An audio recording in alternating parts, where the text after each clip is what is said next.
Ya, baik, dari ayat 17 tadi Petrus katakan, ya, Kisah Para Rasul 3 ayat 17, "Hai saudara-saudara, aku tahu bahwa kamu telah berbuat demikian karena ketidaktahuan, sama seperti semua pemimpin kamu. Tetapi dengan jalan demikian Allah telah menggenapi apa yang telah difirmankannya dahulu dengan perantaraan nabi-nabinya, yaitu bahwa Mesias yang diutusnya harus menderita." Ya, memang Mesias Yesus Kristus harus mati, tapi tidak di tangan orang Israel. Ya, memang Mesias harus menderita dan mati. Itu sudah dibuatkan di Perjanjian Lama. Tetapi bukan orang Israel yang harus melakukannya. Bukan orang Israel yang harus membunuhnya. Ya, orang Israel diminta untuk menyambutnya, menerimanya. Ya, maka di sini Petrus ya marah kepada mereka. Nah, ayat 19, "Karena itu sadarlah dan bertobatlah supaya dosamu dihapuskan." Gitu ya.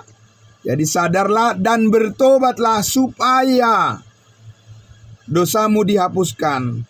Belum ya, supaya dosamu dihapuskan itu artinya berarti belum. Nah, itulah berita Injil yang disampaikan kepada orang Israel. Bukan seperti pemberitaan Injil kasih karunia kepada kita saat ini, bahwa percayalah bahwa segala dosamu sudah diampuni. Ya, kalau kepada bangsa Israel apa? Bertobatlah supaya dosamu diampuni.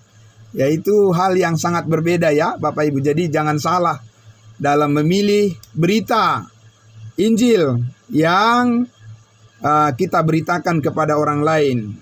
Karena Allah tentunya saat ini sedang bekerja. Allah saat ini sedang melakukan kehendaknya, yaitu menurut rencananya, rencana surgawinya, ya, dengan pemberitaan Injil kasih karunia, bahwa beritanya adalah pengampunan segala dosa sekali untuk selama-lamanya oleh karena darah Kristus yang telah tercurah di Bukit Kalvari. Nah, kalau kepada bangsa Israel ini, sadarlah dan bertobatlah supaya dosamu dihapuskan. Ayat 20, "Agar Tuhan mendatangkan waktu kelegaan dan mengutus Yesus yang dari semula diuntukkan bagimu sebagai Kristus." Itu berbicara lagi tentang kedatangan yang kedua kali. Ya, kalau mereka mau bertobat pada waktu itu, tapi kenyataannya mereka juga tidak. Ya, maka rencana itu ditunda ya sampai nanti kedatangan Yesus yang kedua kali, ya, setelah kita sebagai tubuh Kristus sudah diangkat di awan-awan, ya, mendahului mereka. Oke, ayatnya yang ke-21 di sini kita melihat Kristus itu harus tinggal di sorga sampai waktu pemulihan segala sesuatu, seperti yang difirmankan Allah dengan perantaraan nabi-nabinya yang kudus di zaman dahulu. Nah, ini dikatakan di zaman dahulu, ya. Di zaman dahulu ini kalau kita lihat di dalam terjemahan yang berbahasa Inggris, since the world began, ya. Jadi sama seperti yang tadi, sejak dunia dijadikan. Nah, itu ya. Jadi bukan sebelum dunia dijadikan, tapi sejak dunia dijadikan melalui perantaraan nabi-nabinya yang kudus telah disampaikan kepada orang-orang Israel bahwa dari semula Tuhan mengutus Yesus Kristus itu adalah untuk menjadi raja atau Mesias atas mereka, tapi mereka menyalibkannya, ya, mereka menolaknya sehingga program Tuhan yang seharusnya diuntukkan bagi mereka ditunda, ya, pelaksanaannya sampai Yesus Kristus nanti datang kedua kali, baru kembali lagi akan dilanjutkan program Allah untuk bumi ini, ya, program kerajaan sorga. Nah, Bapak Ibu yang dikasihi Tuhan Yesus, jadi sekali lagi itulah realitas daripada atau dua alam, begitu katakan ya, dua alam yang diciptakan oleh Allah menjadi destinasi, menjadi tujuan daripada tujuan daripada rencana Allah bagi dua kelompok umatnya yang kudus yang berbeda, ya. Tetapi keduanya, baik kelompok yang di bumi, yaitu melalui bangsa Israel yang nantinya mereka akan dipulihkan, adalah untuk memuliakan Yesus Kristus, dan juga untuk program surgawinya yang di atas, ya, di mana kita akan diakhiri nantinya dari program dari bumi ini, program surga dari bumi ini, pada saat kita mengalami pengangkatan, pada saat Yesus Kristus datang di awan-awan. Dan baik yang di surga maupun yang di bumi, keduanya adalah untuk memuliakan Yesus Kristus, meninggikan Yesus Kristus Tuhan kita, ya. Jadi dipersatukan keduanya untuk memuliakan Yesus Kristus Tuhan kita. Bukan tempatnya yang dipersatukan, ya, tetapi fungsinya dipersatukan, baik yang di surga maupun yang di bumi. Nah, Bapak Ibu Saudara, kalau seseorang saat ini tidak memahami persis, tidak mengerti dengan baik, ya, dua program Allah ini, disitulah maka akan terjadi campur aduk, ya. Campur aduk, ya. Terkadang berita Injilnya adalah sudah pasti selamat. Terkadang nanti bisa hilang keselamatan. Terkadang diberitakan pengampunan sudah terjadi. Kadang juga diberitakan harus memohon pengampunan dan lain sebagainya, ya. Jadi Bapak Ibu Saudara, kita penting memahami dengan baik rencana Allah yang semula ini untuk sorga dan bumi, dan posisi kita saat ini di mana, ya.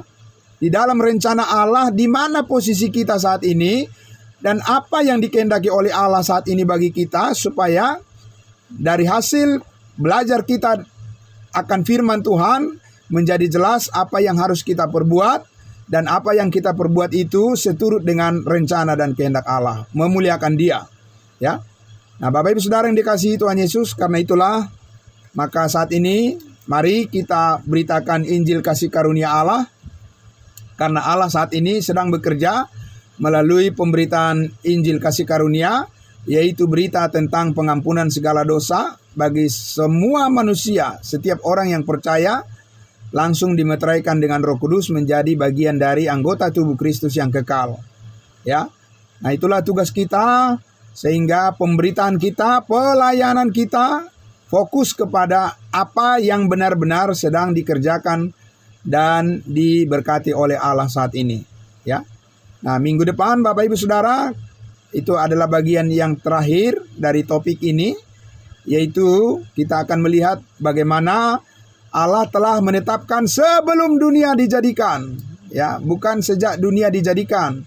Sebelum dunia dijadikan, bahwa di dalam Kristus Yesus Allah telah memiliki rencana bahwa tanpa melalui bangsa Israel ada keselamatan bagi kita bangsa-bangsa lain berdasarkan pengorbanan, berdasarkan iman kepada pengorbanan Yesus Kristus, kematiannya, ya, darahnya yang tercurah. Dan karena iman kita dibenarkan dengan cuma-cuma, dan kita menjadi anggota tubuhnya, dan kita akan diangkat di awan-awan untuk bertemu dengan Tuhan selama-lamanya.